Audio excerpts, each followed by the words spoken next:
Good morning! Welcome back to my channel. Ngayon po ay gagawa tayo ng condensed milk puto cheese na napakasarap. Ayan, start na po tayo. 2 cups lang ng all-purpose flour ang gagamitin natin. Lagyan natin ng 2 tablespoon ng baking powder. Maglalagay din po ako dyan ng isang buong XL na itlog. At 5 tablespoon ng melted margarine. Kung may butter ka po, mas okay, mas masarap. Dito po kasi walang available. So, lalagyan ko lang din po ng kalahating lata ng condensed milk. Yan. Tapos, kalahating cup ng asukal. So, pwede rin namang lahat condensed milk na. Then, naglagay muna ako dyan ng isang cup ng tubig. Then, haluin natin.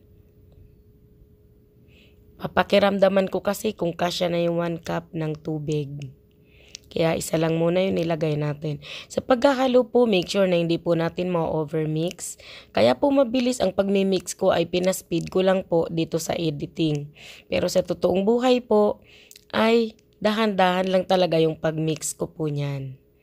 At dahil sa malapot pa masyado, nagdagdag po ako ng kalahating cup ng water.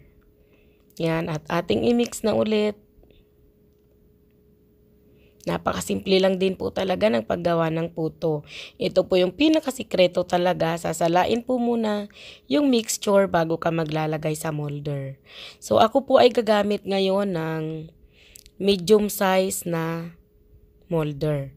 At bawat isang medium size molder po ay 1 tablespoon lang ng mixture ng puto ang ilalagay ko. Yan. Kailangan sukatin lalo kung pambenta po natin. So, tagi-isa lang po. At habang ginagawa natin to, dapat kumukulo na yung tubig sa steamer natin. So, dito lang tayo sa improvised steamer natin. Sa rice cooker na steamer. Pero, siyempre, sa kaserola ko po yan ipapatong. So, kunti lang ang kasya. Yan, nilagyan ko ng tela, yung steamer, yung takip. Yan, ganyan lang po. Medium lang yung fire natin. Hindi po yung malakas na apoy. At after 8 minutes, buksan natin para ilagay natin yung cheese. Din cheese po ang gamit ko dyan. 8 minutes na pagpapakulo, ilalagay ang cheese. Then after po natin ilagay ang mga cheese na yan, ay isasalang po natin siya ulit ng another 2 minutes para naman po medyo ma-melt ang cheese. Yan, after 2 minutes, ganyan na po yung naging itsura. Sobrang perfect at sobrang ganda po ng puto natin. Ayan po, i-unmold na natin. Talaga naman pong napakakinis. Mula taas hanggang ilalim. Ayan, wala man lang pong natitira sa molder na kahit konting puto. Talagang buong buo siya. Ganyan. Talagang sobrang kinis at sobrang perfect ng nagawa nating puto cheese. Ayan, ayan na po lahat. Sa 2 cups po ay nakagawa ako ng 25 pieces.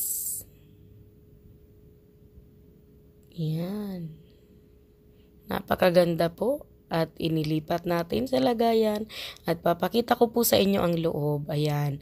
Para na siyang cake. Thank you so much.